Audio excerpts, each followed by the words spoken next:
Tout a commencé vers l'âge de 14 ans où pour paraître fun et rebelle, j'ai pris mes premières cigarettes avec les camarades. Je me sentais tellement bien dans la peau de ce personnage, inconsciente des méfaits du tabac, je ne craignais rien. Je suis fumeuse et alors. La cigarette devient donc ma première compagne, plus jamais sans elle. Je suis en colère, je fais une pause, je bois un café, je fais la fête, c'est elle. La cigarette a pris sa place dans ma vie, dans mon budget. Je suis fumeuse et je fume jusqu'à un paquet et demi par jour.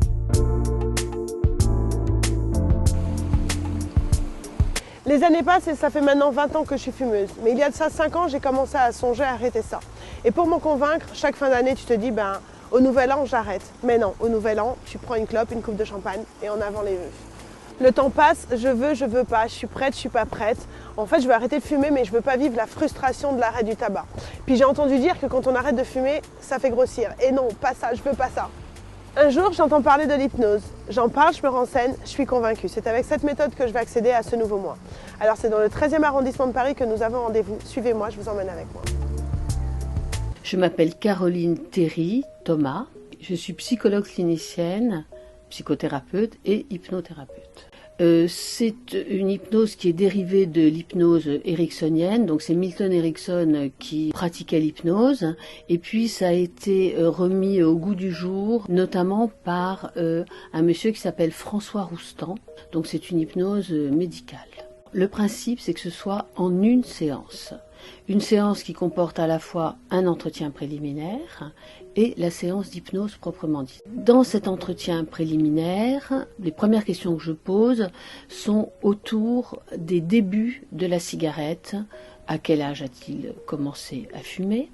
Ensuite, je pose la question pour quelles raisons il désire arrêter de fumer. Il y a les finances, la santé, ça nuit à la peau, au teint, aux dents.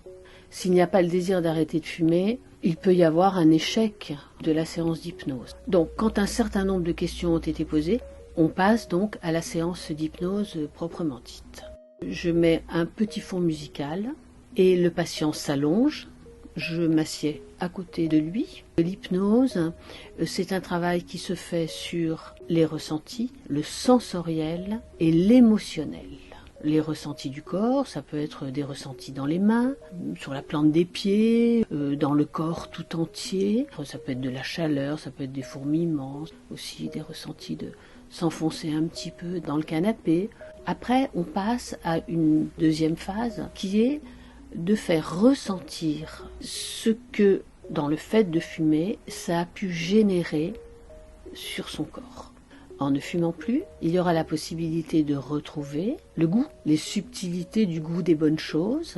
Donc ça, c'est du bénéfice. Quand il n'y a pas de bénéfice, quel que soit le domaine, il ne se passe rien. Après, je propose au patient de rendre visite à son appareil respiratoire. Suivre le trajet de l'air qui descend le long de la trachée jusque dans les poumons et visualiser. Rendre visite à cet appareil respiratoire et à l'encrassement. Donc là, ça permet de prendre en compte la réalité. Donc la question de la santé, elle devient moins abstraite. Je propose ensuite au patient de respirer.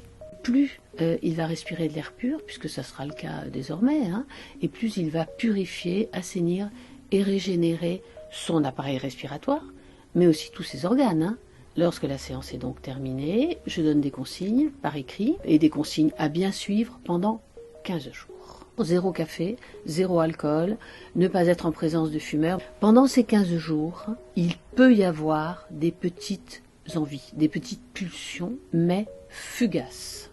Sur les retours que j'ai, 7 à 8 patients sur 10 arrêtent de fumer après la séance d'hypnose. C'est, au bout du compte, plutôt simple d'arrêter de fumer, faire l'expérience.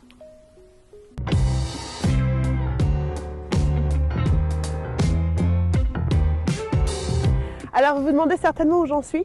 Ça fait maintenant 6 mois que j'ai arrêté de fumer grâce à l'hypnose sans avoir été tentée par une seule cigarette. J'ai repris goût à passer à table et qui dit reprendre goût à passer à table dit les kilos qui vont avec et j'appelle ça les rondeurs de bien-être. Alors si vous pensez avoir tout essayé, pensez à l'hypnose.